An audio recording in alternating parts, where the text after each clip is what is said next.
മൃതസംസ്കാര ചടങ്ങുകൾ നടക്കുന്ന വേളയിൽ ഒന്നും സംഭവിക്കാത്തതുപോലെ ഉണർന്നെഴുന്നേൽക്കുക, ഭൗതികദേഹം മേൽക്കൂരയിലേക്ക് പറന്നുയരുക, പിന്നീട് സംസ്കാര ചടങ്ങുകൾ പൂർത്തിയായി കഴിഞ്ഞപ്പോൾ താൻ യഥാർത്ഥത്തിൽ മരിച്ചുവെന്ന് പ്രഖ്യാപിക്കുക, ആത്മാവ് വേർപെട്ട നിമിഷം ശുദ്ധീകരണ സ്ഥലത്തെക്കുറിച്ച് ദർശനമുണ്ടാവുക, ശുദ്ധീകരണ സ്ഥലത്തെ ആത്മാക്കളെ രക്ഷിക്കാനായി വീണ്ടും ഭൂമിയിലേക്ക് വരിക.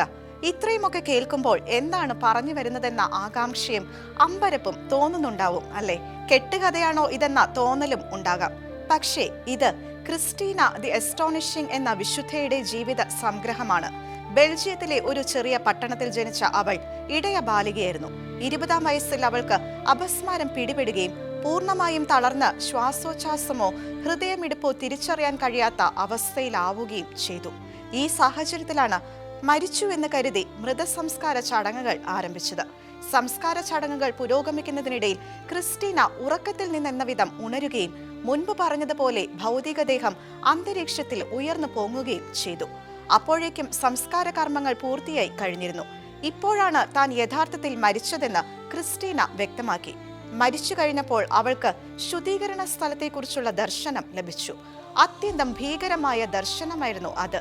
ദൈവം ക്രിസ്റ്റീനയ്ക്ക് മുൻപിൽ 2 തെരഞ്ഞെടുപ്പുകൾ വെച്ചു. ഒന്നുകിൽ മരിച്ച് സ്വർഗത്തിലേക്ക് പ്രവേശിക്കുക, അല്ലെങ്കിൽ ശുദ്ധീകരണ സ്ഥലത്തെ ആത്മാക്കളുടെ മോചനത്തിനു വേണ്ടി പ്രായശ്ചിത്തം അനുഷ്ഠിക്കാനായി ഭൂമിയിലേക്ക് മടങ്ങുക. ആത്മാക്കളുടെ രക്ഷയെപ്രതി 2ാമത്തെ മാർഗമാണ് ക്രിസ്റ്റീന തെരഞ്ഞെടുത്തത്. കാരണം ശുദ്ധീകരണ സ്ഥലത്ത് പീഡകൾ അനുഭവിക്കുന്നവരുടെ സ്ഥിതി അത്യന്തം ശോചനീയമായിരുന്നു. ആത്മാക്കളുടെ രക്ഷയ്ക്കും മോചനത്തിനും വേണ്ടി ഭൂമിയിലെ ഏതു വിധത്തിലുള്ള സഹനങ്ങളിലൂടെയും കഷ്ടപ്പാടുകളിലൂടെയും കടന്നു പോകാൻ ക്രിസ്റ്റീന സന്നദ്ധയായിരുന്നു. കൂടുതൽ കഠിനവും രൂക്ഷവുമായ ജീവിതശൈലി ക്രിസ്റ്റീന സ്വമേധയാ തെരഞ്ഞെടുത്തു. കഠിന ദാരിദ്ര്യം, നഗ്നത മറയ്ക്കാൻ മാത്രം വസ്ത്രങ്ങൾ, വീട് പോലും അവൾ ഒഴിവാക്കി. മനുഷ്യ സമ്പർക്കങ്ങളിൽ നിന്ന് അകന്നു നിന്നു. ആത്മാക്കളോടുള്ള സ്നേഹത്തെ പ്രതി പീഡകൾ അനുഭവിക്കാനായി തീയിലേക്ക് എടുത്തു ചാടി. പിന്നീട് പൊള്ളലിന്റെ വേദനകൾ ശരീരത്തിൽ ഏറ്റുവാങ്ങി ഭയങ്കരമായ നിലവിളിയോടെ ജീവിച്ചു. ആ വേദനകളെല്ലാം ശുദ്ധീകരണ സ്ഥലത്തെ ആത്മാക്കളുടെ മോചനത്തിനു വേണ്ടി സ്നേഹപൂർവ്വം സമർപ്പിച്ചു. തണുത്തുറഞ്ഞ നദിയിൽ മണിക്കൂറുകളും ദിവസങ്ങളും മുങ്ങിക്കിടക്കുന്നതായിരുന്നു മറ്റൊരു രീതി.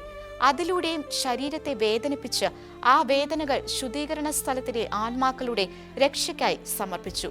മുള്ളുകൾ നിറഞ്ഞ കുറ്റിച്ചെടികൾക്കിടയിലൂടെ ശുദ്ധീകരണ സ്ഥലത്തെ ആത്മാക്കളോടുള്ള സ്നേഹത്തെ പ്രതി ക്രിസ്റ്റീന ഓടാറുമുണ്ടായിരുന്നു. ക്രിസ്റ്റീനയുടെ ഈ രീതികളൊന്നും പൊതുസമൂഹത്തിന് അംഗീകരിക്കാൻ കഴിയുന്നവയായിരുന്നില്ല. ഇവൾക്ക് ഭ്രാന്താണോ അതോ പിശാചുബാധയോ? സമൂഹം ആ തരത്തിലാണ് ക്രിസ്റ്റീനെ വിലയിരുത്തിയത്. എന്തായാലും ഈ സംശയത്തിന്റെ പേരിൽ ജയിൽവാസം വരെ ക്രിസ്റ്റീനയ്ക്ക് അനുഭവിക്കേണ്ടി വന്നു. ഡൊമിനിക്കൻ ആശ്രമത്തിലെ അംഗമായത് ഇതിനെ തുടർന്നായിരുന്നു. അധികാരികൾ അവിടെയും നിഷ്കരുണമായിട്ടാണ് അവളോട് പെരുമാറിയിരുന്നത്. പക്ഷേ അതിലും ക്രിസ്റ്റീനയ്ക്ക് പരാതികളോ പരിഭവങ്ങളോ ഉണ്ടായിരുന്നില്ല. അവൾ എല്ലാ കാര്യങ്ങളിലും അധികാരികളെ അനുസരിക്കുകയും ബഹുമാനിക്കുകയും ചെയ്തു. ക്രിസ്റ്റീന എല്ലാവർക്കും അതിശയവും അത്ഭുതവുമായി മാറുകയായിരുന്നു. പ്രശസ്തരായ പല വ്യക്തികളും ക്രിസ്റ്റീനയുടെ ഉപദേശങ്ങൾക്കായി കാത്തുനിന്നു. വളരെ ദൂരസ്ഥലങ്ങളിൽ നിന്ന് പോലും ആളുകൾ അവളെ തേടി എത്താറുണ്ടായിരുന്നു. 74 വയസ്സുള്ളപ്പോൾ വാർദ്ധക്യ സഹജമായ കാരണങ്ങളാലായിരുന്നു ക്രിസ്റ്റീനയുടെ അന്ത്യം. ക്രിസ്റ്റീനയുടെ ഈ ജീവിതകഥ കേൾക്കുമ്പോൾ തീർച്ചയായും നമുക്ക് ഇവയെല്ലാം വിശ്വസിക്കാൻ പ്രയാസമായിരിക്കും.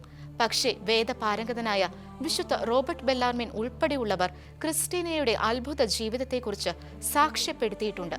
അഗ്നിജ്വാലകളുടെ നടുവിലായിരിക്കുന്നതും മുറിവുകളാൽ മൂടപ്പെട്ടിരിക്കുന്നതുമായ ക്രിസ്റ്റീനയെ എല്ലാവരും കണ്ടിരുന്നു. എന്നാൽ അവരെ അത്ഭുതപ്പെടുത്തിയത് നിമിഷങ്ങൾക്കുള്ളിൽ ഈ അടയാളങ്ങളെല്ലാം അവളുടെ ശരീരത്തിൽ നിന്ന് അപ്രത്യക്ഷമായി എന്നതാണ്. മരിച്ചവരിൽ നിന്ന് ഉയർത്തെഴുന്നേറ്റതിനു ശേഷം 42 വർഷക്കാലമാണ് ക്രിസ്റ്റീന ജീവിച്ചത്. എന്തുകൊണ്ടാണ് ക്രിസ്റ്റീനയുടെ ജീവിതം അതിശയകരമായി മാറിയത്? അല്ലെങ്കിൽ ദൈവം എന്തിനാണ് ഒരാളുടെ ജീവിതത്തെ ഇത്തരത്തിലുള്ള അതിരുകടന്ന കാര്യങ്ങൾ കൊണ്ട് പൂരിപ്പിച്ചത്?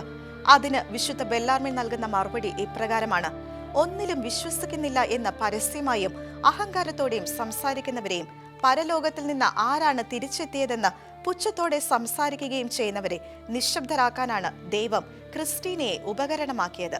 നരകത്തിലെയും ശുദ്ധീകരണ സ്ഥലത്തിലെയും പീഡനങ്ങൾ നേരിൽ കണ്ട വ്യക്തികളിൽ ഒരാളായിട്ടാണ് ക്രിസ്റ്റീനയെ അടയാളപ്പെടുത്തിയിരിക്കുന്നതും. ക്രിസ്റ്റീന കണ്ട നരക ശുദ്ധീകരണ ദർശനങ്ങൾ ഭീകരങ്ങളായിരുന്നു. ശുദ്ധീകരണ സ്ഥലത്തെ ആത്മാക്കളുടെ മോചനത്തിന് വേണ്ടി വിശ്വസിച്ച് കഠിനമായ പ്രായശ്ചിത്തങ്ങൾ അനുഷ്ഠിക്കാൻ തയ്യാറുള്ളവരെ ദൈവത്തിനും ലോകത്തിനും ആവശ്യമുണ്ട്. അതിലൊരാളായിരുന്നു ക്രിസ്റ്റീന. ശുദ്ധീകരണ സ്ഥലത്തെ അഗ്നി യഥാർത്ഥവും മാരകവും ഭയാനകവുമാണെന്ന് ക്രിസ്റ്റീന ദി എസ്റ്റോണിഷിംഗ് നമുക്ക് മുന്നറിയിപ്പ് നൽകിയിരിക്കുന്നതിനാൽ നമുക്ക് ചെയ്യാനുള്ളത് ഒന്നു മാത്രം: പാപത്തിൽ നിന്ന് അകന്ന് ജീവിക്കാൻ ശ്രമിക്കുക. ശുദ്ധീകരണ സ്ഥലത്തുള്ളവർക്ക് വേണ്ടി പ്രായശ്ചിത്തം അനുഷ്ഠിക്കുക. കത്തോലിക്ക സഭ വിശുദ്ധ പദവിയിലേക്ക് പുണ്യാന്മാക്കളെ ഉയർത്തുന്ന നടപടികൾ ഇന്നത്തേതുപോലെ ആരംഭിച്ചിട്ടില്ലാത്ത 12-ാം നൂറ്റാണ്ടിന്റെ അവസാനത്തിലും 13-ാം നൂറ്റാണ്ടിന്റെ തുടക്കത്തിലുമായിട്ടായിരുന്നു ക്രിസ്റ്റീന ദി എസ്റ്റോണിഷിംഗിന്റെ ജീവിതകാലം. സഭ വിശുദ്ധയായി ഔദ്യോഗികമായി ക്രിസ്റ്റീനയെ പ്രഖ്യാപിച്ചിട്ടില്ലെങ്കിലും ആ ജീവിതം അതിശയിപ്പിക്കുന്ന വിധത്തിലുള്ള ഒന്നായിരുന്നതിനാൽ അതിശയിപ്പിക്കുന്ന വിശുദ്ധ എന്ന പേരിലാണ് ക്രിസ്റ്റീന അറിയപ്പെടുന്നത്.